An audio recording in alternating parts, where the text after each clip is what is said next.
No, you aren't hallucinating. I've actually made another video.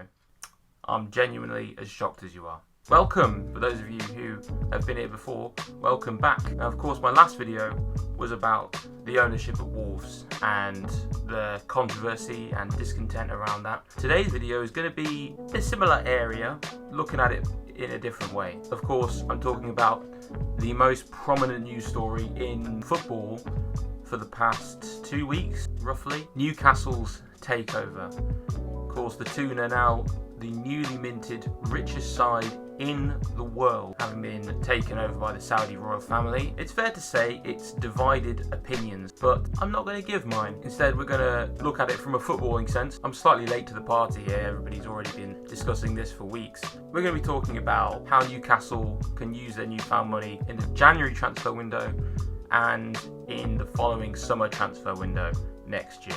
It's going to take a while for them to really establish themselves where they want to be. But right now, they're in a relegation battle. Steve Bruce, as I'm recording this, has just been sacked this morning. I say sacked. Mutual consent, apparently. It's only about time before a new manager comes in. Now, by the time this video goes out, it's possible that it's already been confirmed who the new manager will be. At the moment, the rumours are suggesting everyone from Paulo Fonseca to Frank Lampard to Steven Gerrard to Eddie Howe. It's looking like potentially Fonseca, former Roma manager, is the current favourite, but the favourite has changed pretty much every day since the takeover happened, so who knows at this point. So what I'm going to do is I'm going to look at some signings that I think Newcastle should make. Now, I'm aware that they reportedly have a 50 million budget for the January transfer window, so we're going to be keeping that in mind, prioritising certain positions, but I've gone through the entire team and picked out a couple players in every position that I think Newcastle should look to be signing in the next 6 to 8 months. Now, of course, there are some positions where it's not really a priority. Do they need a winger, for example? Not really. They've got Alan Saint-Maximin. Those are positions that will probably be looked to upgrade on later down the line, but I'm still going to bring a couple of suggestions to the table that they could potentially look at in the summer. And of course, then there are a couple of positions which are really high priority, like central midfield. And these are the signings that ideally they should get done in January. Let's get right into it. Obviously, we're starting from the back of the pitch in goal. Now, this is not a position that Newcastle really need to focus on at the moment. Martin Dubravka is a good Premier League goalkeeper and Carl Darlow is a more than capable backup, but both of them fairly old, and Dubravka in particular injury prone. Potentially should be looking for a new long-term goalkeeper in the summer. I brought a couple names to the table. One more experienced, proven for multiple seasons, and the other one a younger, exciting prospect who's just emerging onto the scene. The experienced player that I've brought, he's not old in a goalkeeping sense. You could argue he's not even hit his prime yet. So this is going to be Nice goalkeeper Walter Benitez. He's Argentinian, 28 years old. He has been arguably the most underrated, under the radar goalkeeper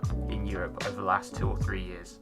Consistently puts up exceptional save numbers, consistently keeping out a lot more goals than would be expected, which is the best way to measure goalkeepers, expected goals versus actual goals conceded. Based off this season's form, he has been out of this world, and his numbers aren't sustainable necessarily. We're talking an 85% save percentage. He's already kept out 2.6 more goals than expected. Those are exceptional numbers, and given his form, you can only expect that to go up. The 85% save percentage is not sustainable, but his save percentages over the last few seasons have been pretty consistently solid. He provides plenty of experience in a top 5 league. He's also coming from the French league, which we know it's fairly easy to get players from there right now, fairly cheap. Not a lot of clubs have a lot of money. It'd be a really good pickup, I think, and he could easily be at the top level in the Premier League for 6-7 years. My other suggestion as a goalkeeper, if Newcastle were looking to go for someone younger, so that someone who they could really build a dynasty around, the backbone of the team over a decade, I've picked out young Portuguese goalkeeper for Granada, 22-year-old Luis Maximiano. Now, his transfer to Granada in the summer was very under the radar. He joined from... Let me just check. Pretty sure it's Sporting Lisbon. Yes, Sporting Lisbon. And he's quietly been putting up some of the most impressive goalkeeping performances in Europe this season. He's got an 80% save percentage at the moment, and an outrageous 4.5 expected goals saved. That is insane. I mean, those excellent world-class numbers to have kept out 4.5. To have done that in 5 games, it's unreal. It's probably unsustainable again. But in a full season starting with Sporting Lisbon, he had just over a 70% save percentage, which is very, very strong, particularly for someone so young. He's 22. That's like 18 for a goalkeeper. Now, the only possible issue with this would be Barcelona have been sniffing around. When Barcelona come calling, not many players can turn that down. But if there's any time to turn down Barcelona, it's probably now. Newcastle could be an appealing option for a young player who wants to make their name as a rising star in Europe. There's plenty of scrutiny on them, get plenty of attention, so that could be a very appealing option for a young player, and he's not going to be under the radar for that much longer if he keeps up these performances. Get in there while you can. Moving on to the defence now, and a position which has been talked about quite a bit in terms of the players that they've been linked to recently, and that is the centre-backs. They've been pretty heavily linked to Burnley's James Tarkowski, so his contract is expiring at the end of the season. But Newcastle have, at the moment, been linked to buying him in January. I'm not sure if that's the wisest option, because the thing with James Tarkowski is he plays for Burnley. He plays in a very rigid defensive structure that is essentially designed to get the best defensive performances out of limited players. That's not to say he is a limited player, just that we don't know. We've never seen him play in the Premier League in a different system, in a more open system. We don't really know much about his ball playing abilities. We don't really know much about his ability to defend in space in 1v1 situations, because those situations just don't present themselves to a defender at Burnley. They're so rigid, they're so structured, and he's thrived in that system. But would he thrive in a more open system or possession-based system? Don't know. We don't know. It's just an uncertainty, and this is not. I'm not slandering James Tarkowski in any way. I'm not saying he's a bad player. Certainly his performances at Burnley have been pretty exceptional, but you just don't know. This has happened before. It happened with Michael Keane when he was at Burnley. You remember the amount of hype he was getting? You would have thought he was the second coming of Rio Ferdinand. Moves to Everton and he has been distinctly average ever since. You've got to be careful with centre-backs coming out of Burnley, because the system can make them look better than they are. And again, I'm not saying that is true for Tarkowski, it's just that it might be, or it might not be. That is why if I was in charge of Newcastle transfers, I wouldn't buy him in January. I don't think centre-back is a position of priority. There's centre-back options right now. Jamal Lascelles, Fabian Schär, Federico Fernandez, Kieran Clark, Isaac Hayden can play there as well. They're not amazing choices, but they're not horrible. Certainly not as horrible as their options in other positions on the pitch. I would say probably leave that in January and prioritise other places, because as I said earlier, they've reportedly got 50 million transfer budget. That's not a whole lot. I've got no problem with getting Tarkowski, but get him on a free. His contract is running down. Negotiate pre-contract in January. He comes in the summer for nothing. Wages aren't too high. The uncertainty about whether or not he can play in a more open system is negated by the fact that, he came in on a free transfer. It's barely any risk. If he's not that good, it's not a disaster. Yeah, I've got no issue with picking him up on a free transfer in the summer, but I would say maybe steer clear of that in January. Now, I have got another centre-back suggestion, someone who is more proven in a possession-based system, mobile, young, very talented, and French. Newcastle's always had something of an affinity towards French players. You'll notice, actually, a theme throughout this video is French players or players from Ligue 1. I've picked quite a lot of them. I don't know, French players at Newcastle, it just seems right. It just works, So my choice for a centre-back to sign in the summer, Jean-Claire Todibo. Funnily enough, another Nice player. Nice are good. Jean-Claire Todibo is a guy who has been around for quite a while, but he's still really young. He's still only 21 years old. He'll be familiar to people who pay attention to the exciting young talents of Europe. So he broke through at Toulouse, earned himself a move to Barcelona, went on loan to Schalke a couple of years ago, then he went on loan to Benfica, didn't play, so that was pointless. Second half of last season, he went on loan to Nice, transfer that was made permanent in the summer. Ever since he returned to France, he has been nothing short of exceptional. He's without a doubt one of the foremost young ball-playing centre-backs in Europe. He's so comfortable with the ball at his feet, brilliant at carrying the ball forward, which is a fairly unique trait for a centre-back. He's willing to carry it forward, to drive into the midfield and really be a part of the possession and of the attack. He's dangerous in both phases of play. In defence, he's difficult to get past. He's got the physicality, decent in the air, very active defender, makes a lot of pressures, makes a lot of tackles and interceptions. 2.6 interceptions per game this season, which is very, very high in it. It shows his ability to read the game and understand where passes are going to be made and cut them out. And he's also very dangerous going forward. He's dangerous in the opposition penalty area. He gets off over a shot a game. Like I said, he's good in the air. He can win headers from set pieces. I think he'd be just a superb pickup. The one uncertainty about him is his fitness. He's had some injury issues, had some injuries last season, but so far this season he seems to have put that behind him. He's played in every league and game up to this point. I think really any team who's looking for a young ball-playing centre-back should have their eye on Todibo. Newcastle could be a really ideal destination because he's going to get guaranteed game time. He can be part of this project for the future. From Newcastle's perspective, I just think it just makes so much sense. Right, we'll move on to the fullback areas now, and these are positions that I think need to be more of a priority. Right now, fullback options at Newcastle are, quite frankly, terrible, really bad. I mean, Matt Ritchie is playing left back, Javi Manquillo is just, what even does he do? Paul Dummett is somehow still playing in the Premier League. So I've got a couple of suggestions for left back and right back. We'll start with the left backs. My first suggestion is Spanish left back for Celta Vigo, Javi Galán. Now, the immediate issue with this is he only signed for them in the summer, so I imagine it would be pretty difficult to get him out. But if you could, he's so good. Really, really underrated player.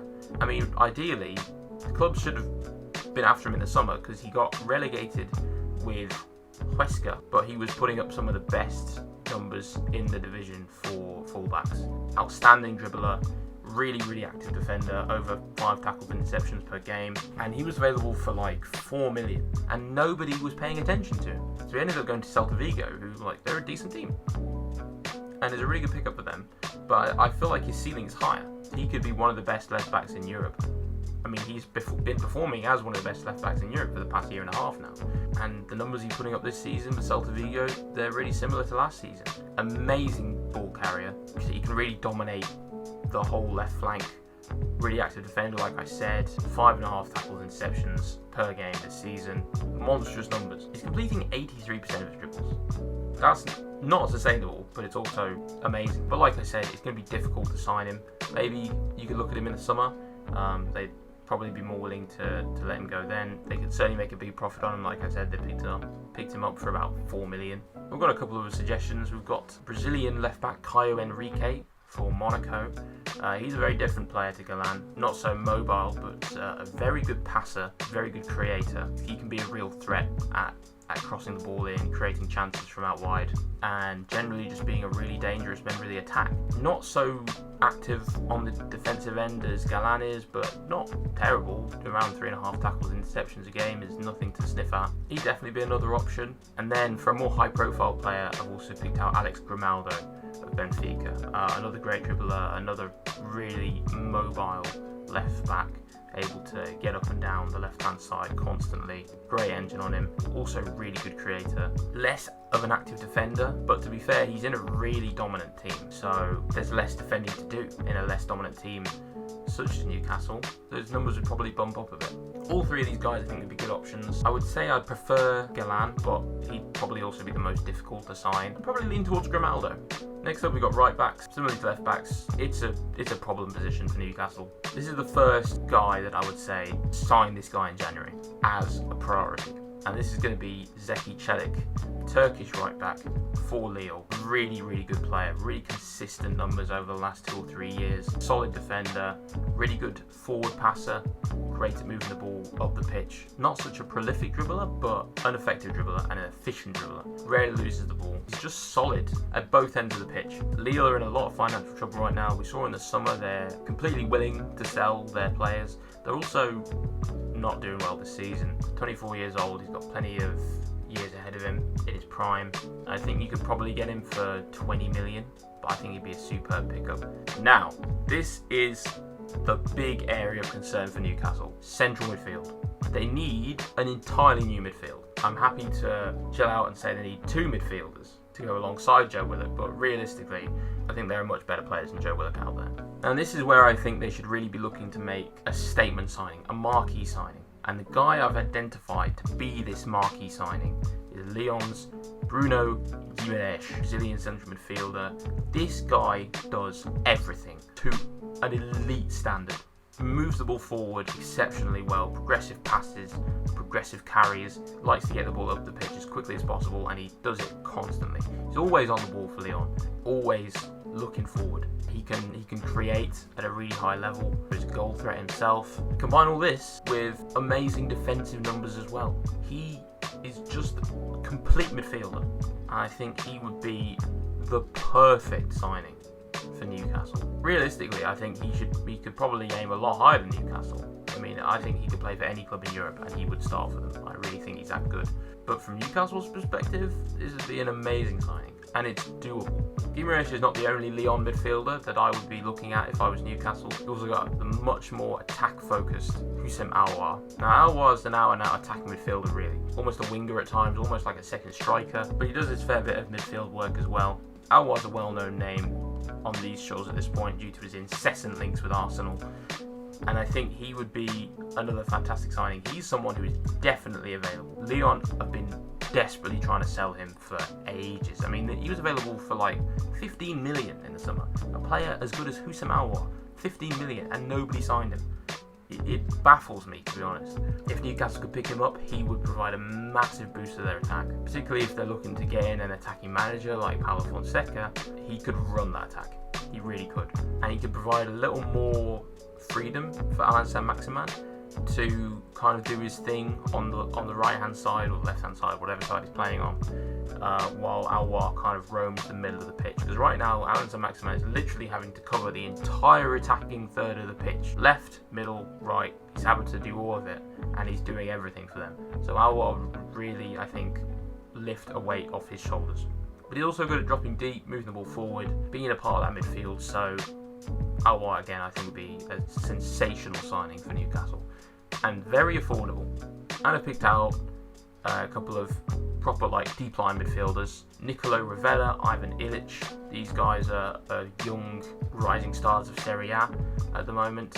Ravella's at Genoa, Ilic is at Verona. They're the kind of guys who you could definitely build a midfield around for the future, with them at the base of it. But also still young, still growing. Newcastle definitely need some guys who are really good right now. So the other guy I've picked out is Djibril Sal, proper defensive midfielder at Eintracht Frankfurt, puts up massive defensive numbers. We're talking 6 tackles, interceptions a game. He's also a decent ball carrier, can pick up the ball and drive forward if needs be, and a very good passer. There's another option. Djibril Sal out of Eintracht Frankfurt, another young player as well. Right, so moving on to the attack now. This is, again, not like a mega priority, particularly wingers. My personal favourite option, one that might raise a few eyebrows, is Ismaila Sarr. We know how good he is. We saw him a couple of years ago with Watford. It was really impressive. Dominated the Championship last season, and he's come up and he's looked really good. He's looked comfortably like Watford's best player so far this season. And Watford don't look good. I would back them to probably go down. I really don't think sacking Xisco was the right decision. But yeah, if they go down again this season, there's no way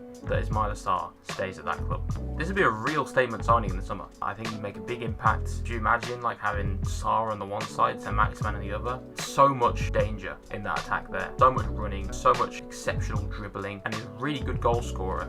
Really intelligent in his positioning in the box. And a really good finisher, which is something that you don't see so much from Saint-Maximin. I mean, you're seeing a bit more this season because he's literally having to do everything. He's having to be a finisher, dribbler, creator. Literally, Newcastle right now is just Alain Saint-Maximin. I think Saint-Maximin's skills lie in creating more than goal scoring. So it'd be great if we could see him freed up to just focus on that, and then Sarr can be more of the goal scorer.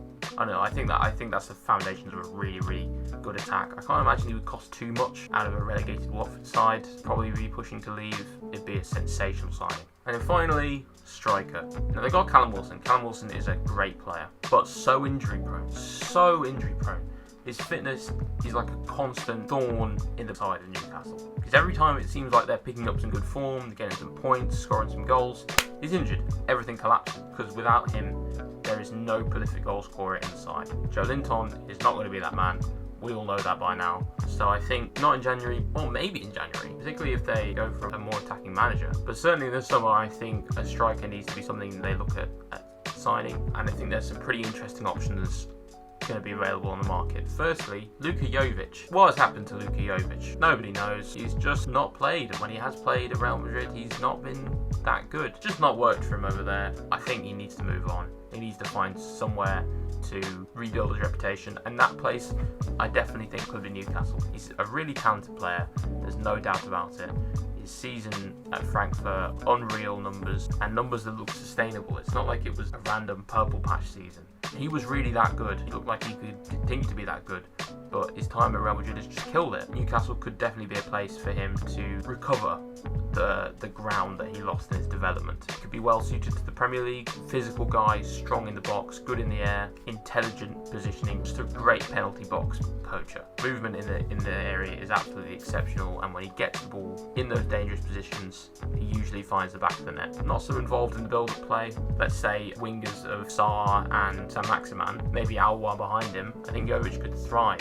Now, he's not the only option. I've also looked at 19-year-old wonder kid Karim Adeyemi, who is having a breakout season at Red Bull Salzburg at the moment, getting a lot of attention for his Champions League performances. Seems like really good at winning penalties, apparently. Great dribbler, really agile, but also really, really intelligent goal scorer. Really great at finding space in the box and being clinical when he gets the ball, similar to Jovic. He's someone who can definitely play on the wing as well. He's very quick. Really good dribbler. I think it's a bit of a risk though to hang a lot of your attacking hopes for the next 10 years on this guy who, this is his first season of regular game time, regular output. Give him a bit longer, but super exciting talent, Karim Adeyemi. Keep an eye on him, and he would be a good signing, but it's a bit of a risk.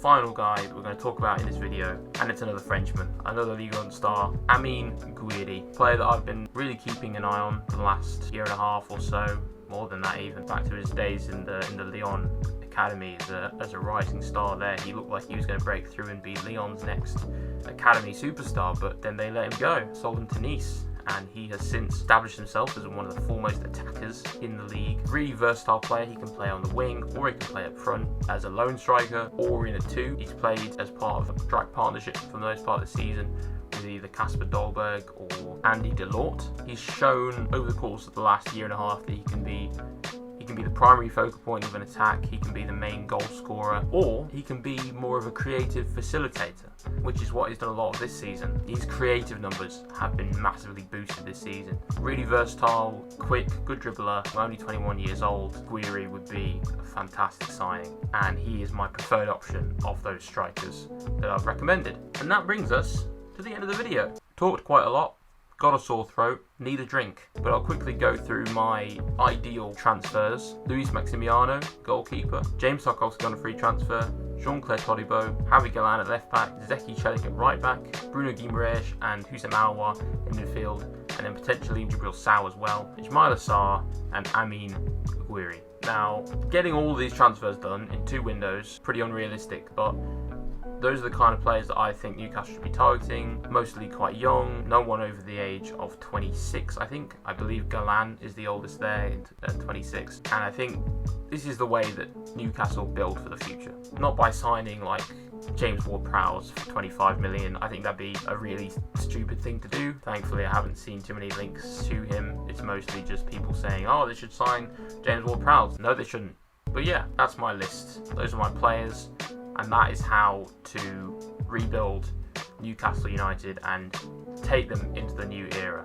Thank you very much for watching this video. Please do like, subscribe, share, comment who you think they should sign. Don't say James Ward-Prowse though, just don't. And yeah, see you next time.